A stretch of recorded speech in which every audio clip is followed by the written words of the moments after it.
शिवरात्रि व्रत कथा। प्राचीन काल में चित्रभानु नामक एक शिकारी था जो अपने परिवार का भरण पोषण करने के लिए जंगल में शिकार करता था। एक बार शिवरात्रि के दिन वो जंगल में शिकार की तलाश में निकला, लेकिन संयोगवश उसे कोई शिकार नहीं मिला। वह भूख प्यास से व्याकुल होकर एक जलाशय के पास पहुंचा, जहां एक बेल का पेड़ था। शिकारी को इस बात का ज्ञान नहीं था कि वो दिन महाशिवरात्रि है।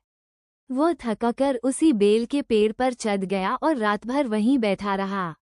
उसने अपने धनुष बाण को एक डाल से बांध दिया और बेल के पत्तों को तोड़कर नीचे गिराता रहा। संयोग से उसी पेड़ के नीचे एक शिवलिंग था, जिस पर वे पत्ते गिरते रहे। रात के चारों प्रहर में उसने अनजाने में शिवलिंग पर जल और बेलपत्र चढ़ाए। इस प्रकार अज्ञानतावश उसने पूरी रात उपवास किया और शिवजी की पूजा भी हो गई। इस पुण्य के प्रभाव से उसका हृदय पवित्र हो गया और उसमें करुणा जागृत हुई। सुबह होते ही जब एक हिरणी शिकार के लिए आई तो शिकारी ने उसे मारने का प्रयास किया, लेकिन तभी उसमें दया आ गई और उसने हिरणी को छोड़ दिया। इस प्रकार शिकारी का हृदय परिवर्तन हो गया और उसने हिंसा का मार्ग छोड़कर सच्चे मन से भगवान शिव की भक्ति करने का संकल्प लिया।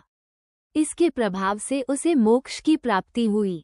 शिवरात्रि व्रत का महत्व। ये कथा हमें सिखाती है कि शिवरात्रि का व्रत रखने से जीवन में पवित्रता आती है और भोलेनाथ की कृपा से सभी कष्टों का निवारण होता है।